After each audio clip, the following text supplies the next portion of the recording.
Do do do do do. All right, everybody, welcome back to SketchCraft Live Art Tips. Actually, we got an art tip here. So, what you see here, maybe just a little bit down. So, what you see here is something Brandon's actually working on. It's a commission of Brandon's. Normally, I do these art tips with him here, but I kind of don't feel like waiting. I have a very busy schedule. So, this is Brandon's current progress on a darkness commission he snapped with his iPhone or iPhone equivalent, whatever, Android. I use an Android.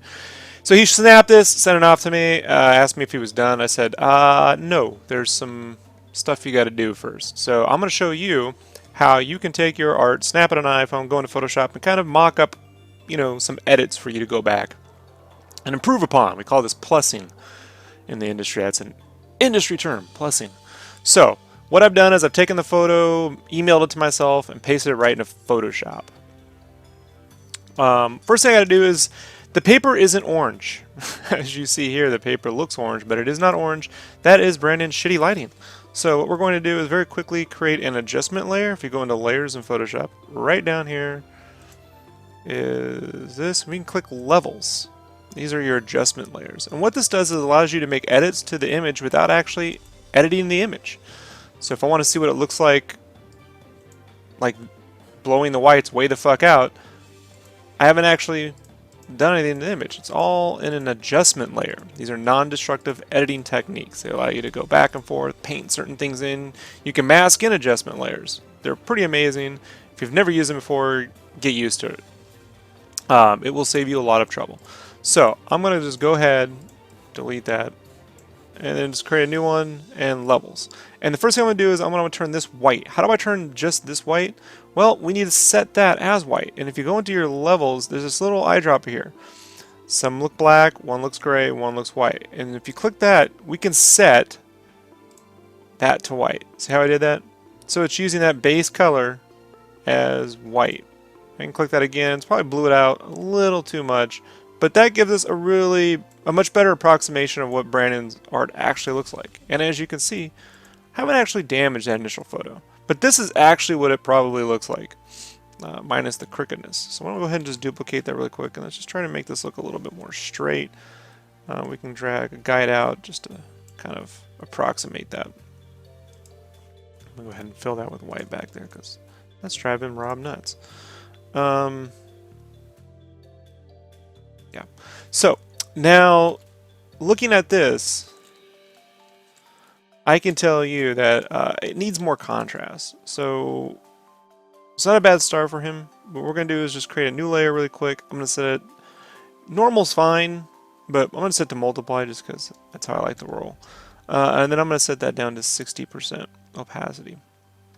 And then just using black and white here, I'm going to use my painting brush, my brush, and then which simulates sort of brush effects. And we can come in here and just quickly pump up some of the contrast. And what he'll do is he'll take this and my edits and then sit back down and basically use them as a guide.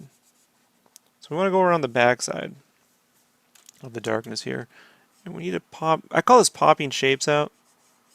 It helps pop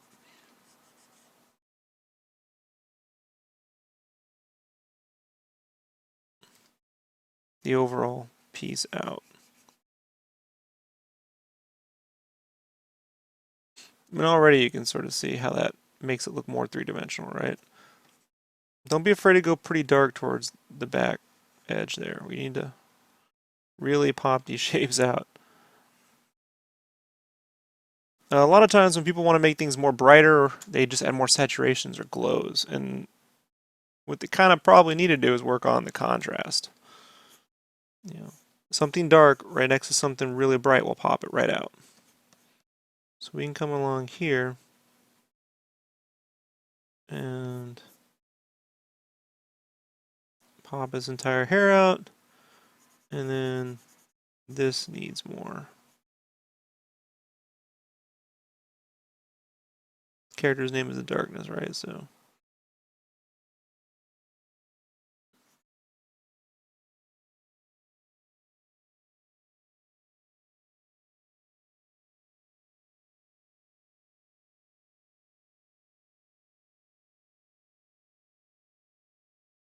You can come around the shoulder here.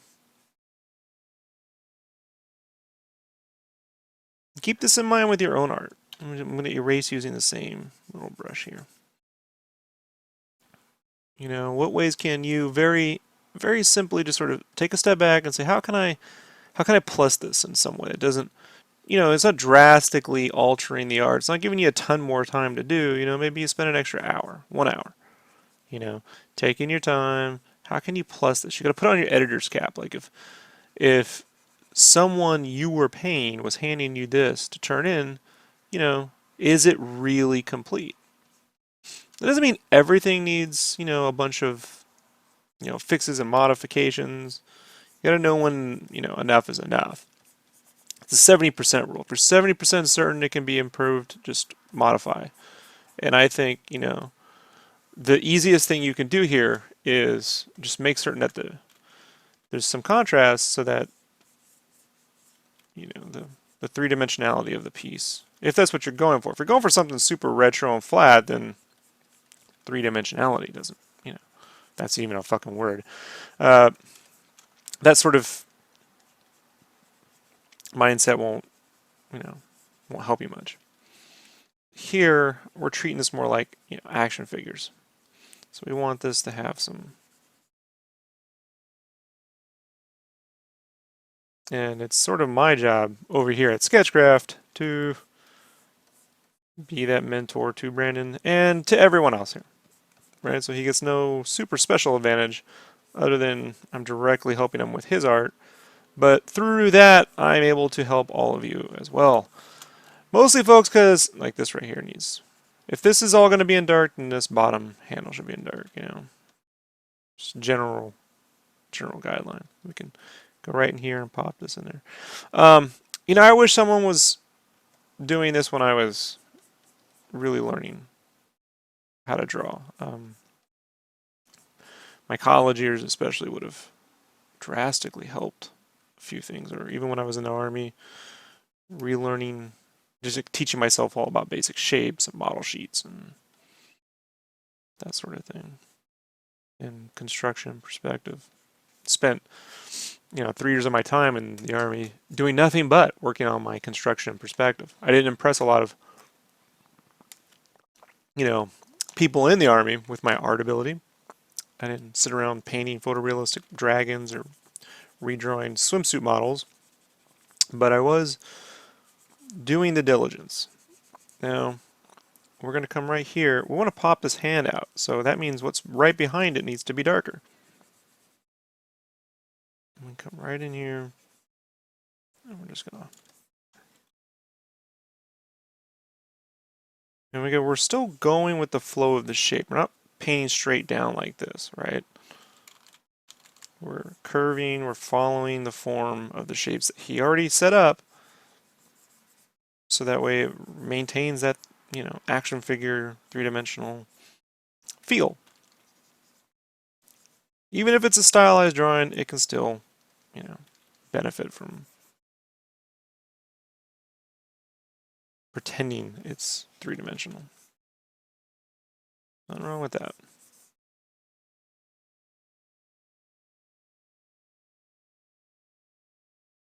I'm going to render that bicep out a little bit. I'm not going to add any shade to those little orbs of his because I think that we can go around it. We just want to pop those out. And then we're going to come right over here and just add some more. And basically he can achieve what I'm doing now by either applying a C7 or a C9. I would recommend trying a C7 first, and then wherever you need to go slightly darker, you can push. Because those he uses Copics, they tend to leave a little bit of a buildup, so you can kind of drop some darkness, some shade in there, kind of push it with other Copics. And as I get into using more Copics here soon, over the couple weeks, there'll be some more Copic work going on very soon. We'll go over all that. We'll go over that again.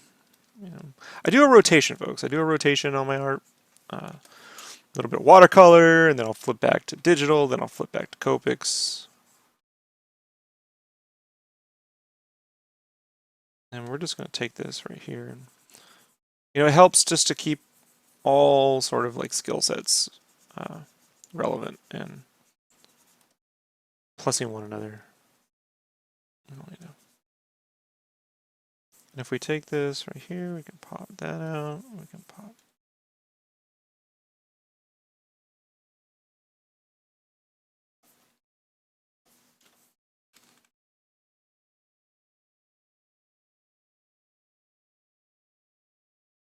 I'm not a fan of why he used those blues. And that gun's a little fudged up, but whatever.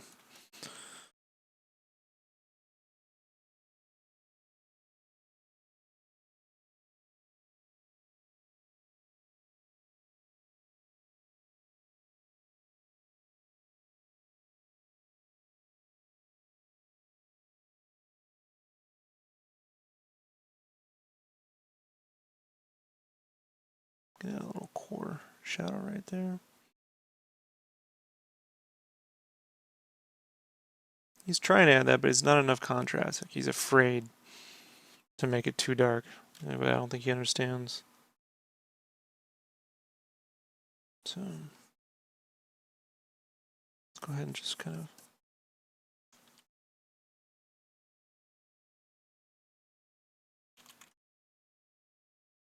And if we just quickly take a look at the difference there, right?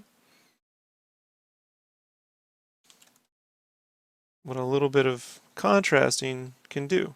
Let's create a new layer and just take it down to 60%. And this would be like going in and adding a C9 or even a 100% a little bit. And all I want to do is just use it to kind of tap the very edges here. I want to make sure those back edges are super black.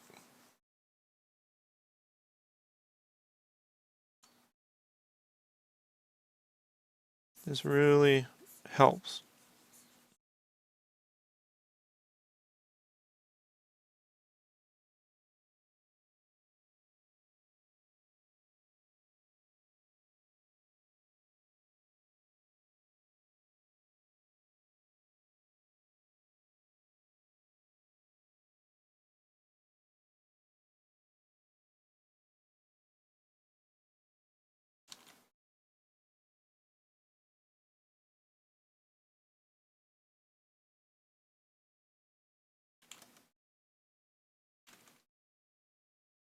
And I'll make Brandon watch this video. So he'll be like, what should I do? And I'm going to be like, go watch this video. So let's not try to make this. We're at 13 minutes. I'm going to try and cap it at 20 tops. And so this would be, let's see, maybe we can make that a little, I don't want to brighten that up too much. Otherwise it starts to compete for focal point. Focal point kind of right around here.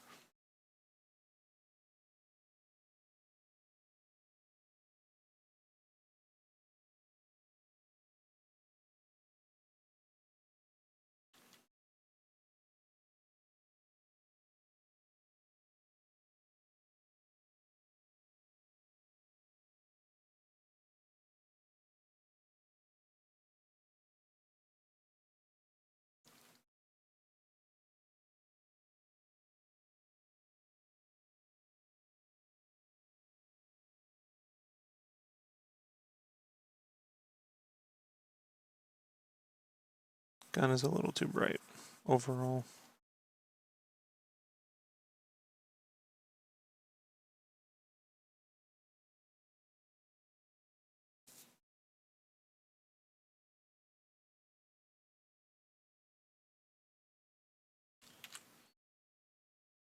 And if we zoom back, helps kind of,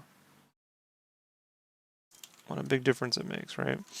And so what he'll end up doing is once that's all done, he'll get out his white highlights and be able to go in and, let's see, right here. Like,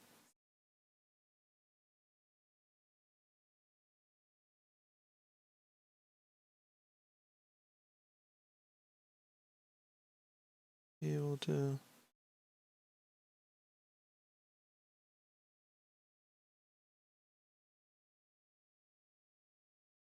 And I need him to work on his white highlighting. Kind of sucks. I think he does it once. And they're not so opaque. Sometimes you have to go over it like 2 or 3 times to get.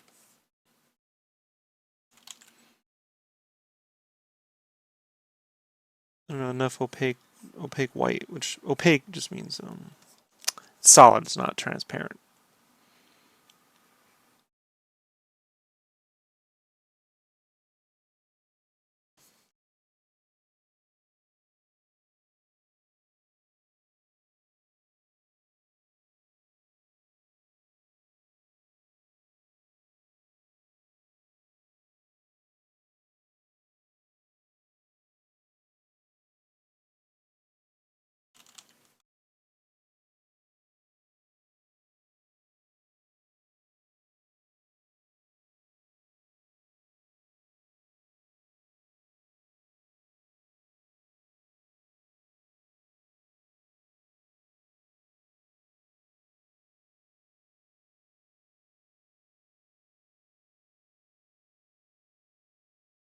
So we're at the 17-minute mark here. Again, taking 20-30 minutes just to go through. Now, I'm using a Cintiq here to kind of do this. If you don't have an access to a Cintiq, really don't stretch yourself out about it.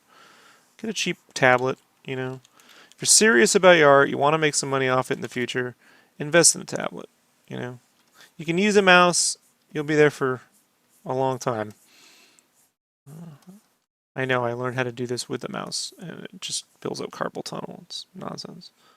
But you can easily do this with the bamboo tablet, or a comparative piece. Until you use your commission money, eventually do some commissions, save up, get yourself a way come. Not everyone clicks, appreciates not the word, mentally with the Cintiq. It's kind of like drawing on glass. I really enjoy it.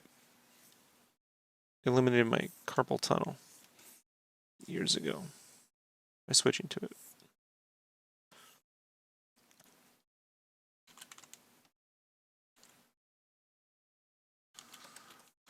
So we'll come here.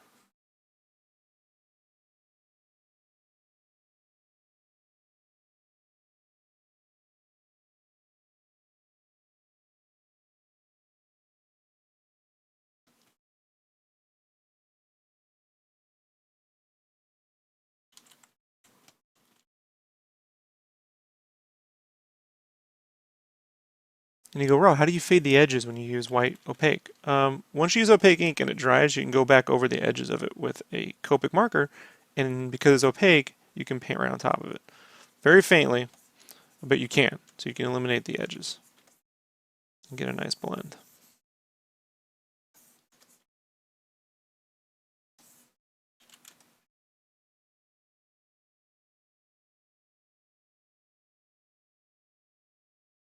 So just a few key changes he needs to make, and he will be done. Again, folks, if you have any questions, please leave them in the comments below. I will answer them as they come in, not a problem. And join me again tonight. I'm going to be doing a lot of drawing tonight. I'm just running errands and getting caught up. And as you've noticed, there's some new logos and stuff going on the channel. I have been improving it slowly but steadily. There's going to be some interesting improvements going on over the next month or two. So here at SketchCraft. So just hit me up anytime, and I will see you on the next SketchCraft Live Art Tips. Thank you. Bye.